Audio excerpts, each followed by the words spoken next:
les doy gracias a todos por la asistencia. Les voy a contar rápidamente por qué estoy como metido en esto. Soy buzo hace mucho tiempo, empecé con el interés de buceo recreativo y pues me pareció siempre súper interesante toda la teoría del buceo, lo que pasa con el cuerpo humano en el buceo. Pues yo siendo médico me llamó muchísimo la atención y terminé siendo instructor de buceo por puro amor al arte, al estudio, a la academia, pues porque mi idea nunca fue trabajar como instructor de buceo, sino que pues fui haciendo los cursos, ascendiendo de la mano de mi instructor, hasta que pues ya seguí adelante con el curso de instructor. Al mismo tiempo siempre tuve el interés de hacer medicina hiperbárica y subacuática, aparte de mi especialidad inicial, que es anestesiología y cuidado intensivo. Fui a México a hacer la subespecialidad en medicina hiperbárica y subacuática con el doctor Cuauhtémoc Sánchez, una experiencia también súper enriquecedora desde el punto de vista de médico y también de buzo. Y a través de esta subespecialidad también tuve la oportunidad de certificarme como oficial médico de buceo con la NOAA en Seattle, que también fue una experiencia increíble. Entonces todo esto me ha llevado por este camino. He estado muy interesado siempre en desarrollar y en llevar adelante el campo de la medicina subacuática en Colombia, y pues creo que esta es una muy buena oportunidad porque, como decía Alejandro, notamos que con COVID hay ciertas particularidades que es importante que todos los buzos tengan presente a la hora de regresar a bucear después de COVID, y ese es el objetivo de esta plática, de esta charla, perdón. Permítame un momento y yo comparto para que veamos la presentación. Perdón, aquí les voy a dar como un indicativo ahí para que podamos trabajar como en la reunión, y es básicamente que si hay preguntas, tratemos de tener todo cerrado el micrófono, excepto obviamente a Jaime, y si hay preguntas, escribámoslas en el chat.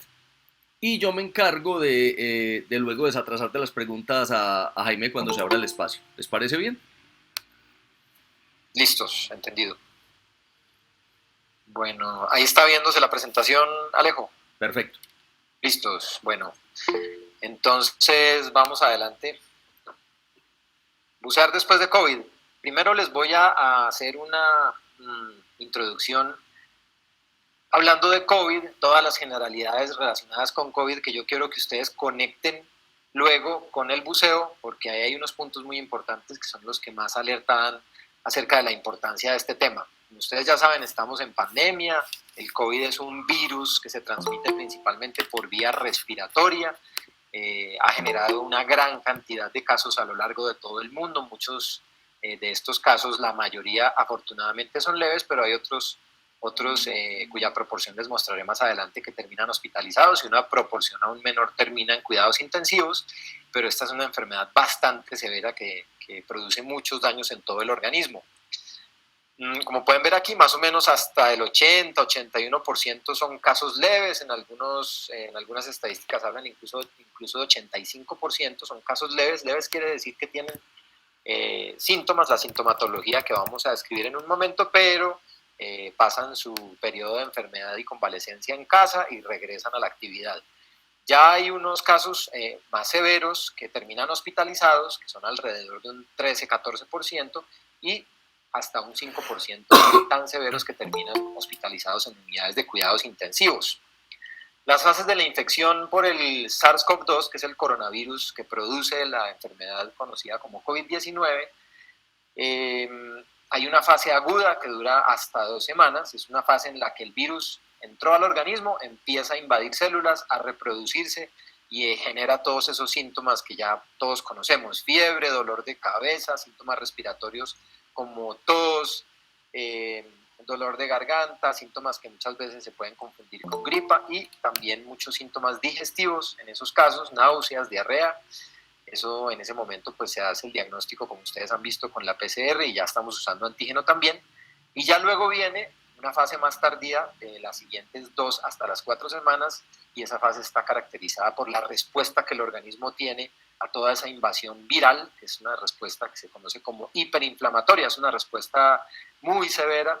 Ya entonces ahí interviene el sistema inmune y ya empiezan a haber problemas alrededor de varios órganos, vamos a detallar eso más adelante, y después de las 4 semanas más o menos viene la fase de convalecencia, muchas veces se habla de recuperación, pero ya también estamos hablando de COVID residual o COVID persistente, que va más allá de las 4 semanas, y esta es una fase llena de interrogantes porque como esto es nuevo, esta es una enfermedad nueva, no sabemos de qué se trata esa fase de COVID crónico o que viene después de mucho tiempo de COVID, lo estamos aprendiendo con el tiempo.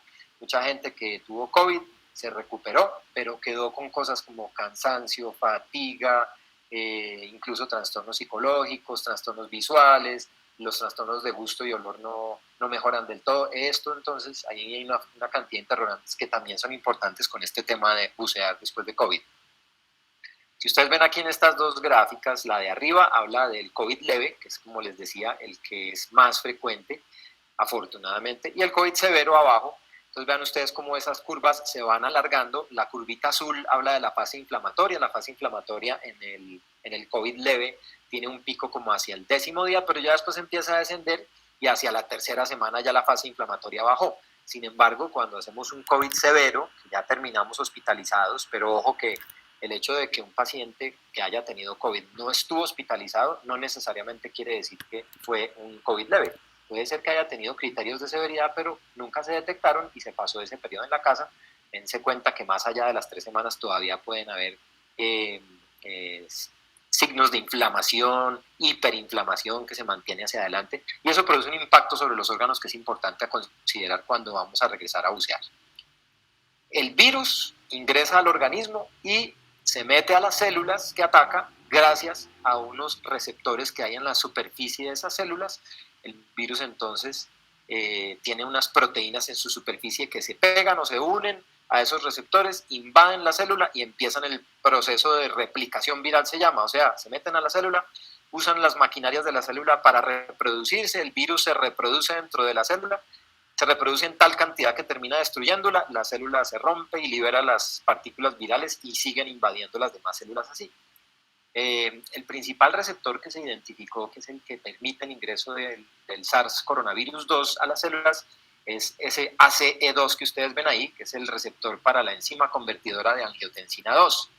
Esa enzima, ese receptor, perdón, está diseminado en todo el cuerpo. Como ustedes pueden ver ahí a la izquierda, lo encontramos en muchos sistemas, en muchos órganos, en las células de muchos órganos. De ahí la capacidad de este virus de generar problemas en todos esos órganos. Y es por eso que el COVID-19 es una enfermedad multisistémica, no solamente afecta al sistema respiratorio, no se trata como por ejemplo de la influenza o cualquiera de estas otras enfermedades respiratorias virales en las que el sistema principal atacado era el respiratorio. Aquí además del respiratorio tenemos también problemas importantes a nivel del sistema circulatorio, el hígado, los intestinos, sistema nervioso central, lo que implica cerebro y médula espinal, los ojos, alteraciones sensoriales, que yo creo que todo el mundo conoce eso, sabemos muy bien que perdemos el olfato y el gusto cuando tenemos COVID, el sistema renal también se ve afectado, páncreas, piel, bueno, ustedes pueden ver entonces afecta una gran cantidad de órganos de la economía. Me voy a centrar como en los principales órganos blanco, quiero que los tengan en cuenta y les insisto, esto se va a conectar directamente con la actividad del buceo, con los riesgos a los que nos sometemos cuando buceamos, que esos ya los conocemos, y cómo se conecta eso con haber tenido COVID y bucear. Lo primero, lo más importante, es la lesión pulmonar, porque por ahí es por donde entra el virus y es donde primero vamos a empezar a tener manifestaciones a raíz de la infección por coronavirus. Entonces, si ustedes ven ahí en ese cuadro, les voy mostrando de izquierda hacia la derecha toda la progresión de la lesión pulmonar. La tomografía abajo, la imagen muestra cuando se ve bien negrito, bien oscurito, eso quiere decir que ese pulmón está bien, porque eso es aire, es tejido pulmonar lleno de aire, que es el propósito del pulmón. Noten ustedes que a medida que avanzamos en el tiempo, a medida que progresamos hacia la derecha, vamos viendo cómo se van formando unas manchas blancas en esa tomografía. Eso demuestra la lesión pulmonar, el grado de lesión pulmonar, que va haciendo que ese pulmón vaya teniendo problemas, perdiendo su función principal, que es la de permitir ingresar oxígeno y salir CO2. Viene una fase de consolidación, que es la penúltima columna que ven hacia la derecha, y ya luego empieza a haber una fase de disipación o de recuperación, que es lo que les decía a ustedes después de la segunda, tercera semana, si es un COVID leve, eso empieza a disminuir, y y el pulmón se empieza a recuperar, pero todavía no sabemos qué tan bien se pueda recuperar y en cuánta gente, y eso es uno de los puntos importantes que quiero que se lleven. Miren ustedes, estos son ejemplos de lesión pulmonar. Recuerden que la tomografía normal de un pulmón es como la que ven aquí abajo a la izquierda, todo negrito, lo del centro es el corazón, el mediastino, los grandes vasos, alrededor debe verse negrito y unas rayitas blancas chiquitas que son los vasos sanguíneos. Cuando vemos esa cantidad de manchas blancas, como manchones blancos, como manchas algodonosas, esto es lo que llamamos infiltrados en vidrio esmerilado en la tomografía. Al ver una tomografía así, pues la sospecha de COVID es muy alta. Y todo eso es parénquima pulmonar dañado, parénquima pulmonar que no está cumpliendo su función de intercambio gaseoso y además es parénquima pulmonar que está inflamándose y produciendo una reacción secundaria producto de esa inflamación. Aquí les estoy mostrando ya una imagen microscópica de cómo es un pulmón. Un pulmón tiene entonces un alvéolo, que es la estructura que ustedes ven en la parte de arriba que parece como una ánfora, y la parte de abajo, ese arco que ven abajo, es el vaso sanguíneo que está en contacto con el alvéolo. A través del vaso sanguíneo circula la sangre. Si ustedes ven a la derecha, eso es un alvéolo con un vaso capilar pulmonar normal. Ven ustedes el vaso sanguíneo en la parte de abajo, los globulitos rojos que están transcurriendo libremente, y al pasar cerca del alvéolo se hace el intercambio. En el alvéolo que está lleno de aire ingresa oxígeno al alvéolo y del alvéolo pasa la sangre y los glóbulos rojos se llevan la sangre. Vean ustedes a la izquierda un pulmón afectado por coronavirus, ya un paciente con una neumonía por coronavirus. Hay una alteración, hay un daño estructural del capilar.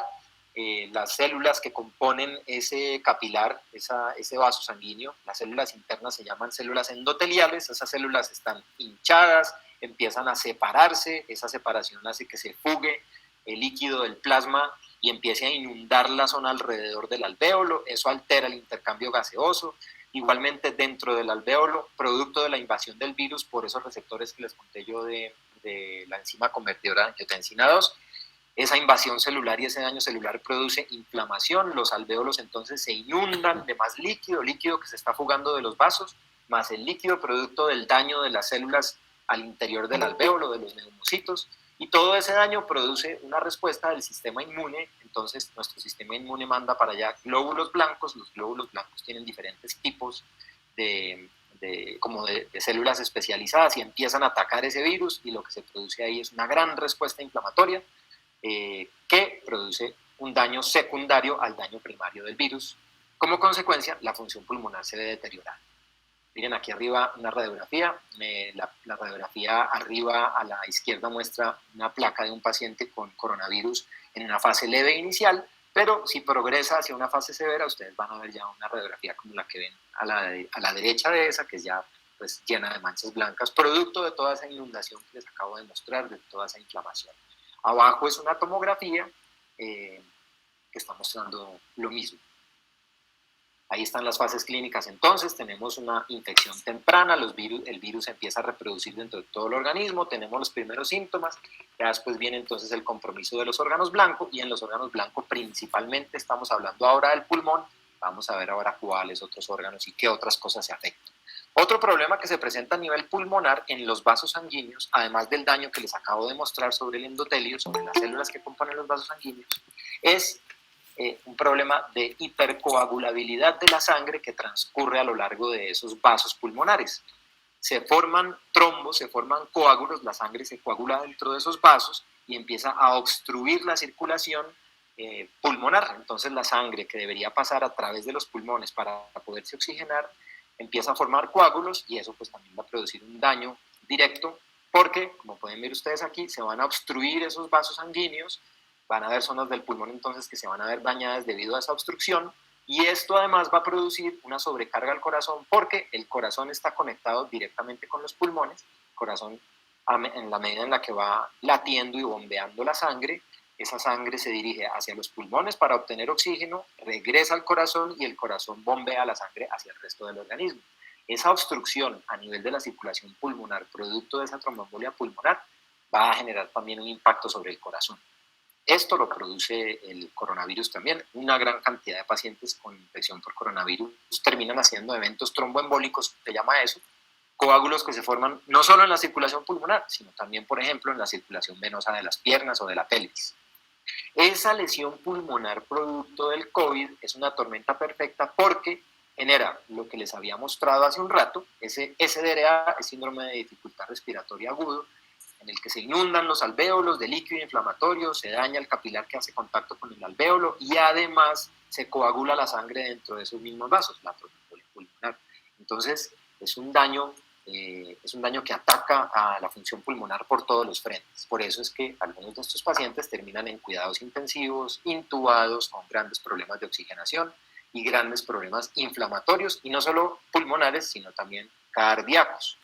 Problemas cardíacos derivados de lo que les acabo de mostrar, una sobrecarga cardíaca producto del daño pulmonar, pero también el virus afecta directamente la función cardíaca, la célula cardíaca. Esos receptores de los que les hablé al principio, los de la enzima convertidora de angiotensina 2, como les dije, esos receptores se encuentran en muchas células del organismo, también hay muchas en corazón y vasos sanguíneos, entonces obviamente el virus también va a tener oportunidad de producir daños ahí. El virus genera inflamación del músculo cardíaco, puede generar inflamación de las arterias del músculo cardíaco y puede llegar a producir trastornos parecidos a los de la enfermedad coronaria, o sea, angina de pecho e incluso infartos agudos de miocardio, producto de la inflamación por el virus y de la trombosis de los pequeños vasos sanguíneos que irrigan el corazón. Otro órgano blanco importante, vamos por el tercero, el cerebro, el sistema nervioso central, cerebro y médula espinal. El daño que se produce a este nivel puede ser indirecto, que es no inmunológico se llama, y es por todos los trastornos que produce la enfermedad de coronavirus en pulmón y corazón. Eso puede llegar a generar disminuciones de la presión arterial importantes que hacen que disminuya el flujo cerebral sanguíneo, y esto va a generar, pues obviamente, un daño neurológico específico. La hipoxia por sí sola, la hipoxia es la disminución de oxígeno en el organismo producto del daño pulmonar. Esa hipoxia obviamente va a afectar la función cerebral. Y la trombosis de los vasos, como les acabo de hablar, en pulmón y en corazón, obviamente también se presenta en otros órganos. Cerebro es uno de ellos. Y hay también un daño directo del virus, que es producto de la reacción inmune contra el virus, en el cual se va a producir una respuesta inflamatoria que es exagerada, y esa respuesta inflamatoria va a producir daños sobre las células cerebrales y de médula espinal, y en algunos casos son daños muy específicos como los que se producen en esas neuronas, en esas células del sistema nervioso que nos permiten oler y sentir gusto. Por eso es que se produce ese daño tan específico, y eso es un signo claro de los enfermos por COVID. Ahora vámonos con el síndrome por descompresión. Quiero hacer aquí como una aclaración. ¿Por qué le digo síndrome por descompresión? Porque en realidad cuando hablamos de enfermedad por descompresión, el término más amplio es síndrome por descompresión, porque el síndrome por descompresión tiene cubiertos dos grandes grupos. Uno, el de la enfermedad por descompresión, que es lo que todos nosotros los buzos conocemos como la tipo 1 y la tipo 2, y el embolismo arterial gaseoso. La enfermedad por descompresión como tal se produce por la descompresión desordenada, en la que se genera una carga de burbujas de nitrógeno que va más allá de la carga tolerada. Se empiezan a generar burbujas en circulación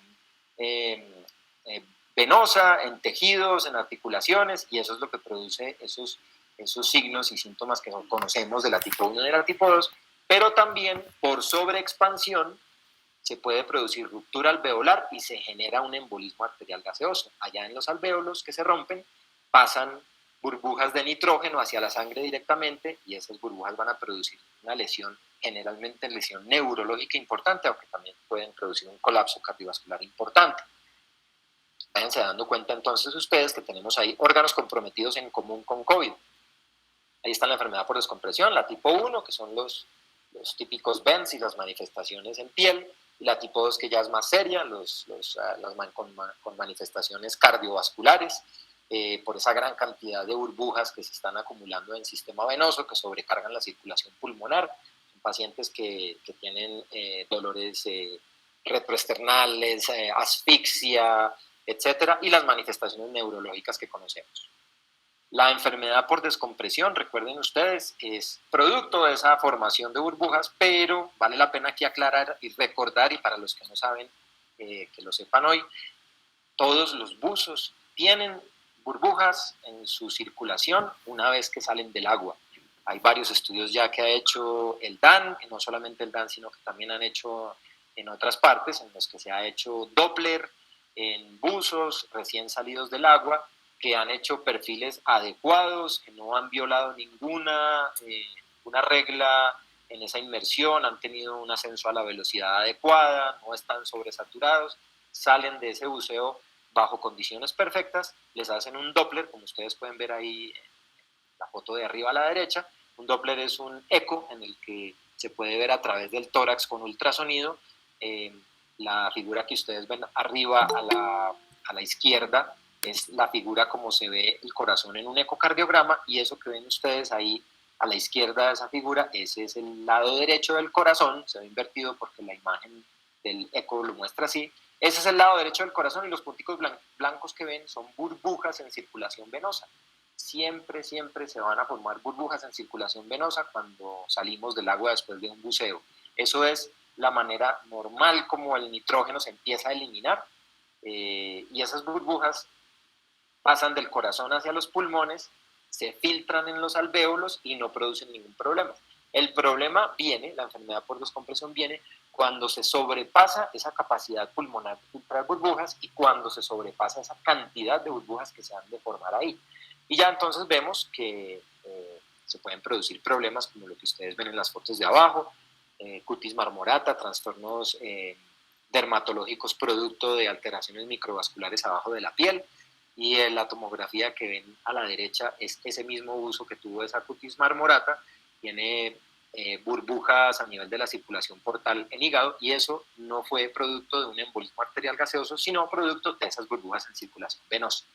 Vean entonces que el síndrome por descompresión, uniendo enfermedad por descompresión y embolismo arterial gaseoso, tiene entonces órganos afectados: corazón, circulación, pulmones. Y eso está ahí entonces como los órganos blancos del coronavirus, y los órganos blancos de la enfermedad por descompresión, ahí son los mismos: cerebro, pulmones, corazón, circulación, y hay otro órgano, que ese órgano pues no se habla tanto, pero es muy importante, es un órgano muy grande, es el endotelio, que son las células que componen toda la pared interna de todos los vasos sanguíneos del organismo. O sea, imagínense, el endotelio es un órgano muy grande. El endotelio también es un órgano afectado por coronavirus y por enfermedad por descompresión. Cuando nosotros hacemos enfermedad por descompresión y se empiezan a formar esas burbujas, lo primero que empieza a pasar es que las burbujas, además del efecto mecánico de obstrucción de la microvasculatura, también empiezan a producir una respuesta inflamatoria, porque esas burbujas empiezan a generar un efecto como de cuerpo extraño que el organismo reconoce, y el sistema inmune va a atacar esas burbujas y se empieza a desencadenar una respuesta inflamatoria que produce problemas. Entonces, ese endotelio se ve dañado por la enfermedad por descompresión y también por el coronavirus. Al dañarse el endotelio, vamos a tener problemas de vasoconstricción, se van a cerrar los pequeños vasitos, la circulación hacia esa zona se va a ver alterada, esos vasos inflamados van a producir entonces una respuesta inflamatoria que se va a reproducir y se puede magnificar y amplificar, y además todos esos problemas empiezan a producir trombosis, se empieza a coagular la sangre que corre a través de esos vasos y empiezan a haber problemas de obstrucción, no llega flujo sanguíneo, no llega oxígeno, y además se inflama y se produce un daño secundario a esa inflamación.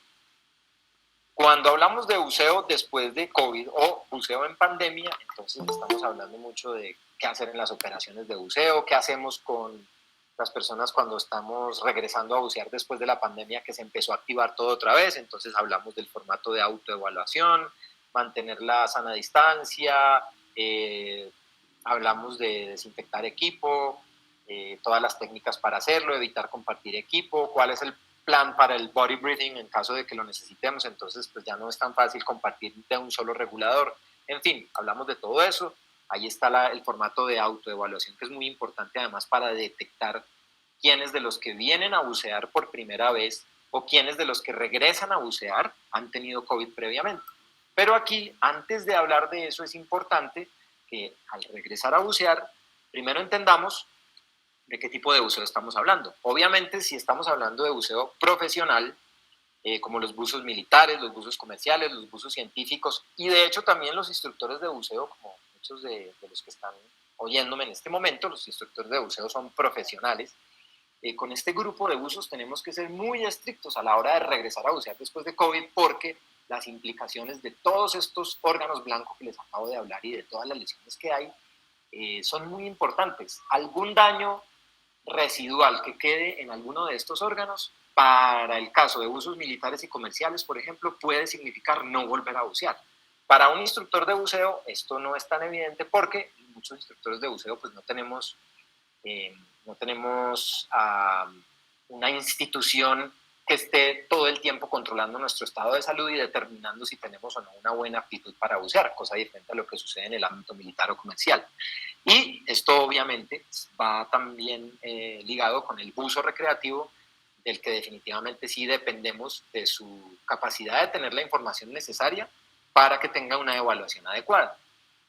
Recuerden que les hablé al principio además de la sintomatología COVID persistente o del COVID crónico, de lo cual no tenemos mucha idea todavía porque apenas estamos aprendiendo. Personas que tuvieron COVID, pasaron los síntomas de la fase inicial de COVID, se recuperaron epidemiológicamente, se supone que ya el virus no está en su cuerpo, pero quedan con daños en sus órganos que se pueden prolongar por un tiempo, que les insisto, es un tiempo que no sabemos todavía cuánto tiempo va a ser, pero esos son problemas que pueden persistir a nivel igual de todos los sistemas: sistema cardíaco, respiratorio, renal, osteomuscular, oftalmológico, neurológico, en fin, una cantidad de cosas.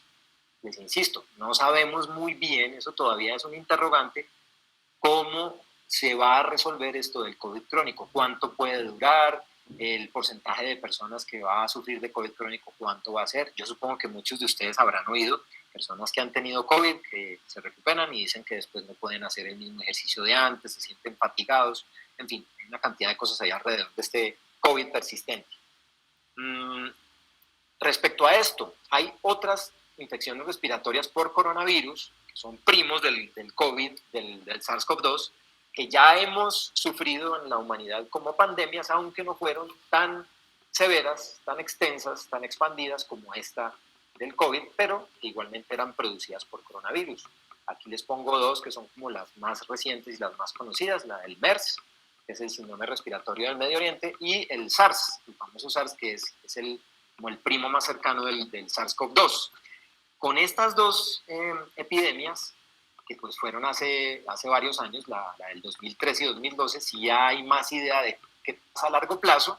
Y les cuento que en el caso de las neumonías presentadas por estos coronavirus, se pudieron detectar anomalías en la función pulmonar más allá de 3 a 6 meses en una buena cantidad de pacientes. A pesar de que estuvieran, entre comillas, asintomáticos, se pudieron detectar daños estructurales pulmonares y se pudieron detectar daños funcionales pulmonares, es decir, alteraciones en la capacidad respiratoria, en la capacidad de hacer ejercicio, etcétera, con estos. Ya con coronavirus, con COVID, sabremos cómo se va a comportar esto en la medida que vaya pasando más tiempo, pero lo que sí está claro es que el daño pulmonar por COVID-19 es mucho más severo que los que vimos con MERS y SARS. Esto va a afectar directamente la capacidad de hacer ejercicio.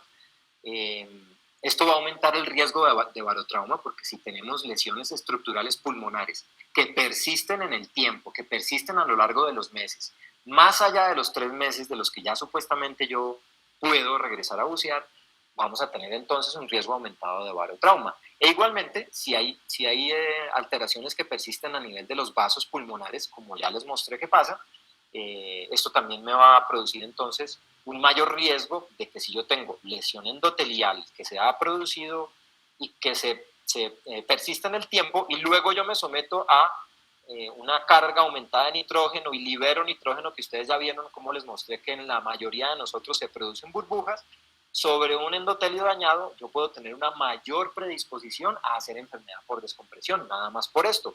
De ahí que es importantísimo que yo, antes de que me vaya a bucear, tenga una evaluación en la que debo incluir radiografía de tórax, tomografía axial computarizada y pruebas de función respiratoria. ¿Cómo hacemos eso? Les voy a mostrar más o menos cómo se está definiendo que hacemos eso.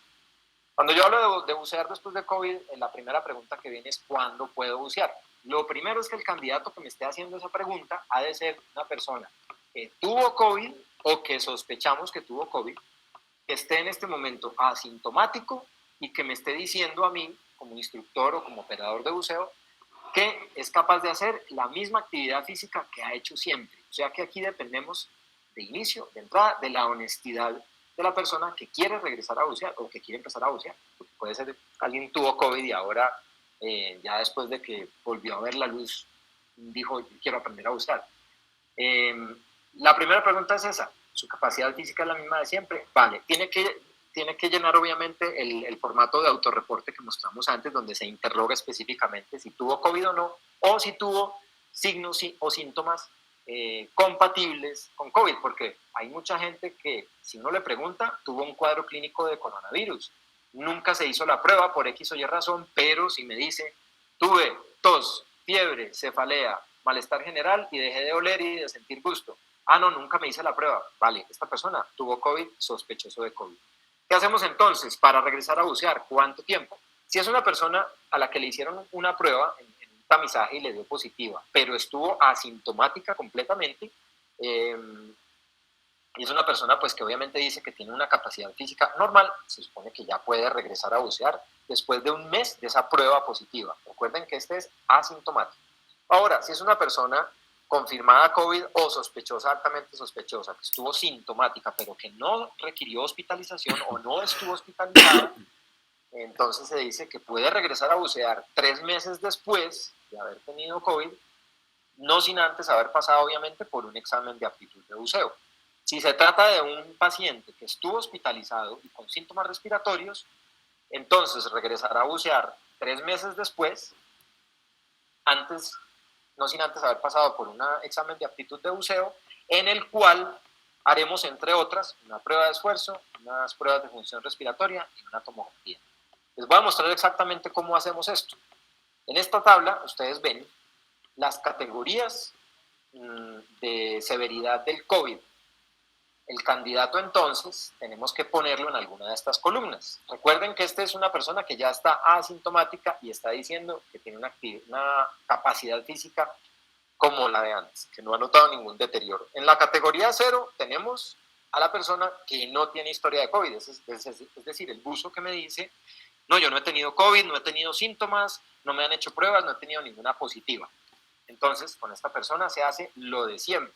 Y lo de siempre es que, pues, evaluar de acuerdo a su edad, a su autorreporte, si tiene o no alguna característica de salud que de pronto haga necesario hacerle algún examen. Ahora sí hablemos de los que tuvieron COVID. Los que tuvieron COVID leve van en la categoría 1. Y esta definición de leve se da por estuvieron en casa, o sea, recuerden que estos leves entonces estuvieron sintomáticas, pero estuvieron en casa, no tuvieron necesidad de hospitalizarse, nunca les dijeron que hubieran tenido el oxígeno bajo, o sea, no se les documentó hipoxemia.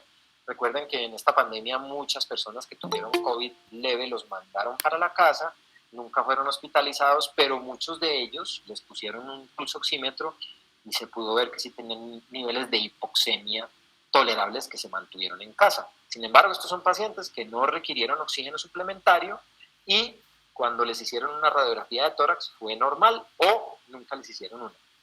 Si nuestro candidato tiene esas características, lo pongo en esa primera categoría de leve. Ahora, si llega a tener al menos una característica de las siguientes dos columnas, tengo que meterlo en esa. La siguiente categoría entonces es la de COVID moderado. ¿Este cuál es? Este es el que tuvo que estar hospitalizado, requirió oxígeno suplementario, le hicieron una radiografía de tórax o una tomografía que fue anormal, como las que les mostré ahorita, fue admitido al hospital. Sin embargo, en la moderada, no requirió unidad de cuidados intensivos, no tuvo que ser intubado, no tuvo ventilación mecánica, no le pusieron máscara de ventilación mecánica no invasiva, no estuvo en cuidados intensivos ni cuidados especiales. Y este paciente moderado, es necesario que nos aseguremos que le hayan hecho una evaluación cardíaca apropiada, que le hayan hecho un electrocardiograma y unos exámenes de sangre especiales que permitan ver si hay o no lesión cardíaca.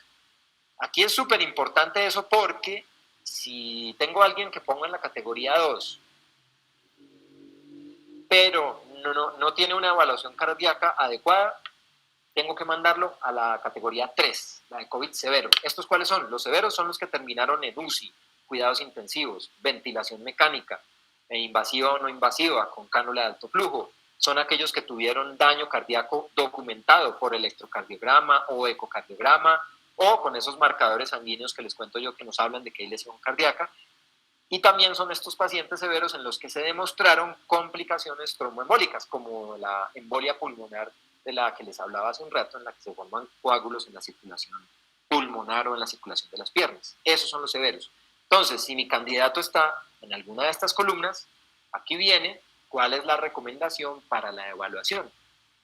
Pues vean ustedes que el de categoría 0, que es el que no tiene historia de COVID ni sospecha, le hacemos lo que le hacemos a cualquier candidato a buceo, o sea, llene su formato de antecedentes, si marca alguno positivo, lo enviamos a evaluación médica. Solamente le haríamos placa de tórax si tenemos algún tipo de sospecha de alguna cosa, pero pues este es el paciente o este es el buzo en el que no tenemos como mucha preocupación porque no tuvo COVID, no reporta síntomas, no tuvo ninguna prueba positiva. Ahora vamos con el leve. ¿Qué hacemos con el que sí tuvo COVID, pero estuvo con una enfermedad leve, estuvo en casa, no tuvo hipoxemia? Este buzo entonces está regresando y ya quiere ir a bucear. Lo primero que tenemos que hacer es el autorreporte en el que vamos a verificar que se documente que pues, tuvo el COVID. Y a este leve ya tenemos que hacerle una espirometría, o sea, pruebas de función pulmonar. Así se trate de una persona que era sana previamente, así se trate de un buzo de 23 años, sano previamente, deportista, sin ninguna enfermedad, sin ningún antecedente, pero tuvo COVID leve y estuvo en su casa, de regreso tenemos que hacerle una espirometría, una radiografía de tórax, y si esta radiografía de tórax es anormal, tenemos que hacer una tomografía. Y si esta persona tiene algún grado de disminución de su capacidad física, tenemos que hacer una prueba de tolerancia al ejercicio. Vean ustedes que esto se vuelve complejo porque entonces cualquier persona que tuvo COVID necesita como mínimo para regresar a bucear una espirometría y una placa de tórax, como mínimo.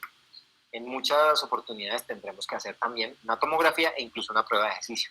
Ahora con los moderados y los severos la cosa se complica más porque, por ejemplo, en el moderado, recuerden que el moderado fue el que tuvo que estar hospitalizado con oxígeno suplementario. Esa persona necesita la espirometría, la radiografía y si vemos cosas anormales, una tomografía y ya tenemos que evaluar el corazón del moderado, sobre todo si no tuvo una evaluación previa. Y la evaluación del corazón que implica electrocardiograma, un ecocardiograma, si no tuvo un ecocardiograma previamente, la prueba de esfuerzo de tolerancia al ejercicio en caso de que tengamos evidencia de que no va a ser capaz de desempeñarse físicamente o adecuadamente. Y a este respecto, entonces, les recuerdo que para la aptitud de buceo, antes de COVID, para aptitud de buceo, pues esto es más importante para buceo comercial, buceo militar y buceo científico, hay un requerimiento de esfuerzo físico mínimo que debe cumplir el candidato para acceder a ese trabajo. Entonces, para buceo comercial y buceo militar se necesita una actividad equivalente a 10 METs. ¿Esos 10 METs qué son? Ser capaz de jugarse un partido de fútbol. Esa es la capacidad física que debe tener un candidato a uso militar o uso comercial o científico. Para un buzo recreativo se exige una capacidad de 6 METs, que es más o menos como lo que le permite a una persona mover los muebles dentro de la casa, correr una silla de un lado para otro, empujar un sofá de aquí para allá. Entonces, tengan presente eso. En este caso, una persona con COVID, sobre todo si estuvo hospitalizado, si fue moderado, podemos pensar que puede tener una disminución importante de la capacidad de ejercicio. Ya vieron ustedes por qué, por la afectación severa a nivel cardíaco, pulmonar, vascular. Ahora, si tuvo COVID severo, definitivamente tiene que hacerse una investigación exhaustiva antes de que regrese a bucear, lo cual pues implica hacer lo que hicimos con este previo, o sea, hacer la espirometría, la radiografía y la tomografía en caso de que la radiografía no sea normal, electrocardiograma, las enzimas cardíacas, que son los exámenes de sangre, para ver si estuvo severo, seguramente tuvo esos exámenes de sangre que hablan de daño cardíaco alterados. Aquí les tenemos que hacer un seguimiento para asegurarnos que se normalizaron. El ecocardiograma con este es obligatorio e incluso habrá que hacer un ecocardiograma de estrés, se llama, en el que entonces se inyecta un medicamento en el paciente o se le pone a correr en una banda y se le hace un ecocardiograma con el corazón en esfuerzo para ver si sufre alguna modificación en su función producto del esfuerzo físico. Dense cuenta ustedes que entonces regresar a bucear después de COVID no es tan sencillo como dejar pasar los 3 meses y volver al agua, sino pues hacer una evaluación apropiada. Y a este respecto también les recuerdo de la aptitud para bucear, que esto es lo que tendríamos que estar haciendo desde antes de COVID, ahora se hace más importante. Recuerden ustedes que cualquier candidato que vaya a empezar a bucear, lo primero que tiene que hacer antes de participar es llenar su cuestionario de salud, en el que está haciendo una autodeclaración de su estado de salud, y si el instructor detecta alguna alguna respuesta positiva de algún antecedente, ya debe derivarlo a un examen de aptitud de buceo. Y de aquí en adelante, la aptitud para bucear continua, ¿cómo se hace? Con los buzos sanos, al menos cada año debo volver a llenar mi certificado, pues porque a lo largo de un año pude tener cualquier cosa médica, a lo largo de ese año me pude haber enfermado de cualquier cosa, entonces yo al año lleno mi cuestionario, y si veo algún positivo por ahí, ya es bueno que evaluemos si hace falta o no hacer un examen de aptitud de buceo. Si yo tengo factores de riesgo, como por ejemplo fumo, incluso uso sistemas de vaping, tengo presión alta, tengo trastornos de los lípidos en sangre, tengo aumento del índice de masa corporal, ya estoy entrando en rangos de obesidad, si tengo una historia familiar de enfermedad cardíaca o de muerte prematura, o si soy muy sedentario, si yo llego a tener 2 de esos factores de riesgo, o si tengo más de 45 años, ya cada 5 años yo debería hacer un examen de aptitud de buceo, así no marque positivo ningún ítem en el cuestionario. Si es un buzo mayor de 65 años, así sea sano, o si tiene alguna enfermedad preexistente, cada año debe tener un examen de aptitud para bucear. Y obviamente si estamos en enfermedad aguda, pues no vamos a bucear, y lo que tenemos que hacer es ser evaluados por un médico de buceo para que nos diga en qué momento podríamos regresar a bucear, o si después de esta enfermedad aguda que estoy pasando sería mejor que no volviese a bucear. Espero que esto haya ayudado a aclarar un poco más el tema. Yo quiero hacer énfasis en de instructores, de centros de buceo, de escuelas de buceo, es que llamen la atención a sus candidatos a bucear, a regresar a bucear, acerca de interrogar el antecedente de COVID, y también entonces llamar la atención acerca de lo necesario que es que hagan una adecuada evaluación, un examen de aptitud de buceo antes de volver al agua. Muchísimas gracias. Gracias, Jaime. Jaime, tengo por aquí varias preguntitas que me han transmitido por acá. Permíteme un segundo, volvemos acá. Bien. Bueno, una primera. ¿El daño pulmonar a largo plazo puede afectar la eliminación de nitrógeno del cuerpo? Claro, es que esa es una de los grandes interrogantes, porque miren que si se produce una alteración estructural pulmonar en el parénquima pulmonar, en los alvéolos y también en los vasos, obviamente nuestro sistema principal de eliminación de nitrógeno está alterado. Entonces eso necesariamente tiene que deteriorar la capacidad de eliminación de nitrógeno, y en ese caso entonces, por ejemplo, nuestros tiempos de intervalo en superficie, que antes eran suficientes para dejarnos en un nivel adecuado para la siguiente inmersión, ya puede ser que no pase lo mismo. Ok, perfecto. Bueno, esta pregunta la hago yo. Hay veces, mucha gente le llega a uno que quiere ir a bucear. Le dice, no, a mí me dio COVID, pero no me pasó nada. Pues no, pues simplemente me dio dificultad hacer ejercicio unos días después y no más. Ahí debe sospechar uno que no fue tan leve la cosa, ¿o no? Como te digo, aquí dependemos de la honestidad del buzo, que es que el buzo debe, al inicio, debe ser súper honesto. Y de hecho, un buzo bien responsable antes de ir a bucear debería por lo menos hacer un esfuerzo físico suficiente para que se dé cuenta si es capaz de tolerar la misma actividad física de siempre. Si de verdad es así, pues ya vimos ahí que entonces es considerado como un buzo en categoría leve. Y recuerden ustedes que el de categoría leve nada más, con ese buzo que vos me decís, Alejandro, por ejemplo, espirometría y radiografía de tórax. Si la radiografía tiene alguna cosita, tomografía. Entonces date cuenta que así diga, no, ahorita estoy perfecto, pero tuvo COVID, estuvo en su casa, espirometría y radiografía, para empezar. Perfecto. Bueno, hacen una pregunta a Nicolás Gómez. ¿Son los mismos tiempos para poder bucear en el mar que para hacer, por ejemplo, clase en piscina? o sea, la seguridad, ustedes saben que la enfermedad por descompresión se ha descrito hasta en piscinas. Entonces, efectivamente, si yo estoy buceando en piscina, me imagino que esa pregunta es si se está usando equipo scuba en piscina, obviamente, ¿no?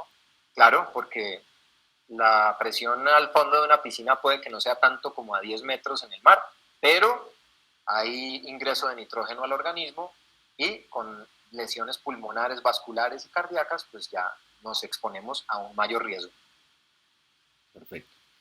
¿Qué tipo de médico puede evaluar si en estos casos la posibilidad de volver a bucear o no?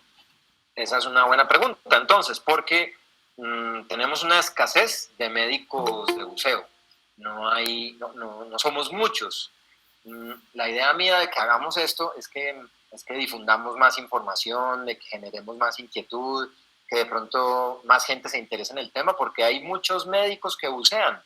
Eh, no necesariamente son médicos de buceo, pero es nada más por el hecho de que buceen ya tienen una comprensión acerca de esto. Lo ideal entonces es que un buzo que quiera regresar al agua después de COVID, si necesita estas evaluaciones, lo ideal es que pues, asista con un médico de buceo, pero entendiendo que somos muy poquitos, con que asista un médico que entienda de lo que estamos hablando es suficiente, porque un médico general o un neumólogo, un internista, si entienden la necesidad de hacer esto y ven una anomalía en la espirometría o en la placa, pues van a continuar el proceso. Aquí el problema es que hay muchos médicos que no tienen claro qué hay que hacer con un buzo que tuvo COVID antes de regresar al agua, porque esto es información que está como restringida al mundo de la medicina de buceo. Por eso es que es bueno que hagamos estas cosas para que esa información se difunda. Perfecto. Bueno, otra pregunta. ¿La radiografía de tórax sí alcanza a mostrar los problemas o no? Por eso es que te digo, si se ve alguna anomalía, el hecho de que tengamos una radiografía de tórax completamente normal disminuye mucho la probabilidad de que yo tenga alguna lesión pulmonar importante que me vaya a generar algún problema para regresar a bucear. Una radiografía de tórax bien leída, obviamente, bien leída, o sea, quiere decir que un radiólogo bien entrenado la lea y emita un informe que diga normal. Esa es una placa confiable y por eso es que este esquema que les acabo de mostrar dice, si en la radiografía no hay nada, ahí paramos, no hacemos tomografía. Es importante entonces también que sea una radiografía bien leída. Pues aquí lo digo no de manera despectiva, pero si yo voy a un médico general con una radiografía de tórax que no tiene lectura por radiólogo y el médico general la observa y dice que no hay nada, yo no me quedaría contento con eso, porque es mejor que un experto revise esa radiografía y diga, no, aquí veo una anomalía y otra, entonces mejor sí. Entonces lo importante es quién interpretó ese estudio. Perfecto. Bueno, nos pregunta por aquí Milton Rodríguez. ¿Usted habla del examen para buceo o examen por un médico de buceo? ¿Nos puede compartir un formato o indicaciones para un médico general cuando no hay un médico de buceo disponible? Podemos reproducir a través del chat, Alejo, ese artículo que vos me mostraste. Sí. Esa es la mejor guía para un médico. O sea, un buzo agarra ese artículo y se lo entrega a su médico. Es una guía excelente para ese médico. Perfecto. Yo lo voy a compartir entonces en el grupo de instructores. Por favor, sí. Muy bien. Pregunta Francisco Castrillón. ¿Cuáles son tus recomendaciones para las personas post-COVID-19 leve o severo para fortalecer el sistema pulmonar y en especial para poder continuar buceando? Lo primero es rehabilitación. Cuando uno tiene trastornos importantes de la función cardíaca y pulmonar, lo principal es la rehabilitación. Entonces, sabemos que mucha gente no hace todo el ejercicio que debería, no tiene la condición física que debería. Hay muchos buzos que trabajan toda la semana, trabajan meses y de repente se escapan a echarse sus buceadas. Si tuvieron COVID y tuvieron algún grado de limitación, es bueno que, como no sabemos el COVID prolongado hasta dónde va y qué tan rápido resuelva, lo mejor es hacer rehabilitación. ¿Rehabilitación qué quiere decir? Pues tomar una actividad física más regular, nadar con frecuencia, empezar como a exigirle más al sistema muscular y cardiovascular. El solo hecho de hacer este tipo de actividad rehabilita cardiovascularmente y pulmonarmente al paciente. De hecho, en el paciente que sufre de enfermedad cardíaca, los pacientes que tienen falla cardíaca, los que tienen enfermedad pulmonar crónica, esos pacientes al someterse a programas de rehabilitación cardíaca y pulmonar tienen un mejor desenlace que los que no. Entonces, frente a COVID, lo ideal es que cualquier persona pueda empezar por eso. Perfecto. Pregunta Adolfo Salinas. ¿Qué nos podés decir del buceo en apnea con alumnos que sufrieron COVID? El buceo de apnea obviamente no implica una carga de nitrógeno tan drástica como la que se genera con buceo scuba.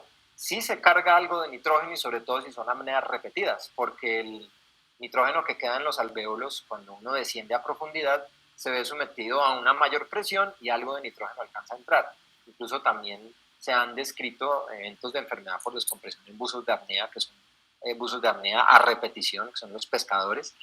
Pero entonces obviamente ahí el riesgo es menor respecto a enfermedad por descompresión, pero respecto a embolismo arterial gaseoso sí puede haber más riesgo, porque si este buzo de apnea tuvo una enfermedad pulmonar por COVID lo suficientemente severa como para dañarle estructuralmente sus pulmones, como lo vimos en las imágenes, y que le hayan quedado, por ejemplo, bulas, microbulas, etcétera, puede ser que en una de esos ascensos haga alguna sobreexpansión y puede generarle una lesión, un barotrauma que no hubiese tenido si no tuviera el daño estructural. Entonces, el buceo de apnea también requiere que seamos muy, muy juiciosos y antes de regresar a buceo de apnea hacer las mismas evaluaciones, porque los buzos de apnea, además los que son dedicados a esto, se van a profundidades importantes, luego se someten a riesgos de sobreexpansión importantes. Okay, perfecto. Por ahora no hay más preguntas. ¿Alguna otra pregunta al público?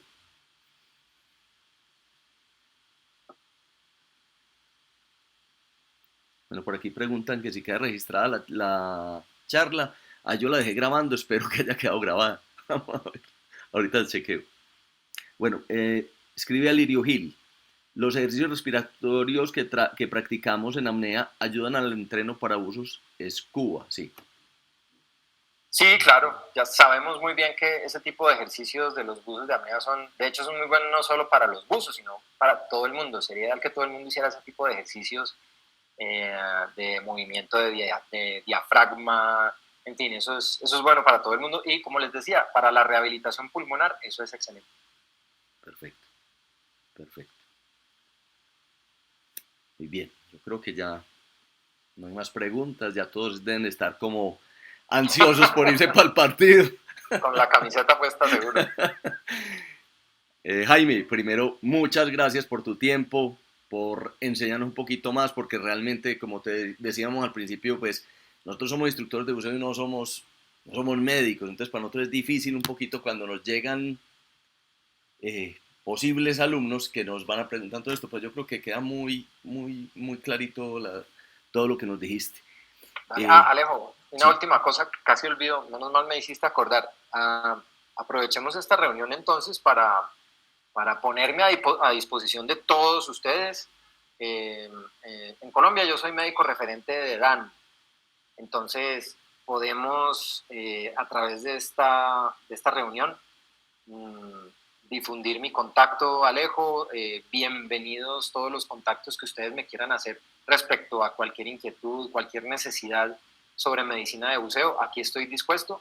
La idea es que nos comuniquemos todos y podamos hacer lo necesario para que yo les pueda transmitir todo el conocimiento, toda la información necesaria, pues para que vayamos todos juntos, no solamente alrededor de COVID, sino de todos los aspectos de seguridad del buceo, enfermedad por descompresión, en fin. Entonces, libre de compartir el contacto, Alejo. Perfecto, yo me encargo de eso entonces. Dale. Bueno, muchas gracias, Jaime, gracias a todos por su tiempo y por el interés. Seguimos en contacto y bueno, yo creo que esa es la idea, que entre todos aprendamos cada vez más. Muchas gracias. Muchas gracias a todos. Gracias, Alejo. Feliz noche. Gracias. Muchas gracias, Alejo, Jaime, muy amables, que estén muy bien. Feliz gracias a ustedes. Gracias. Un abrazo. Excelente, muchísimas gracias. Excelente la charla.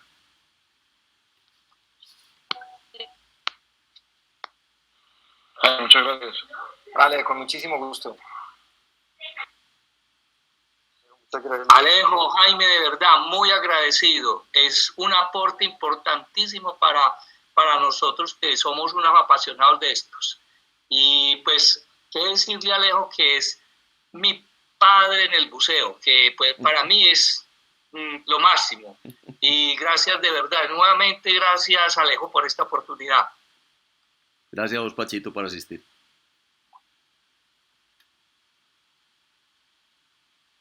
Gracias, muy amables por la información.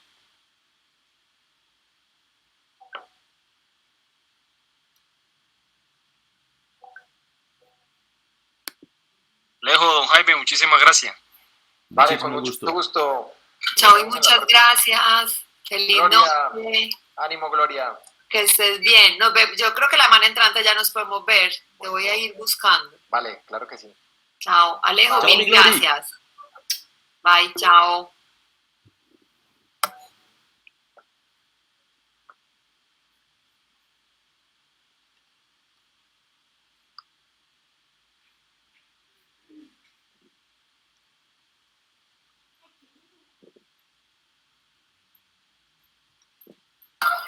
Muchísimas gracias. Chao, chao. Feliz noche. Feliz Alejandro, noche. Jaime, gracias. Chao, gracias. Bacanísimo.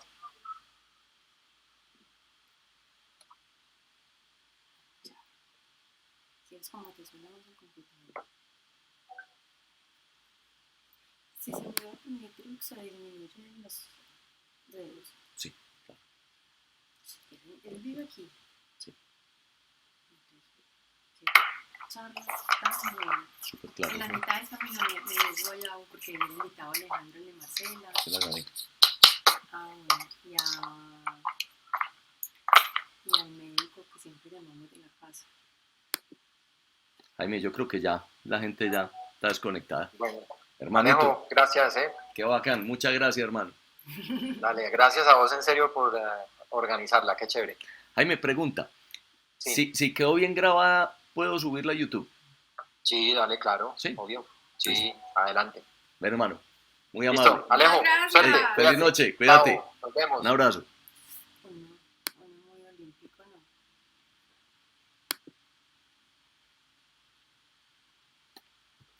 ¿Usted escuchó? Qué man tan claro, ¿no? Impresionante. O sea, además es catedrático. O sea, explica súper bien, inclusive para quien no sabe nada. Sí. ¿Usted escuchó todo lo que su papá se enfrenta? Usted tiene que rezar por él.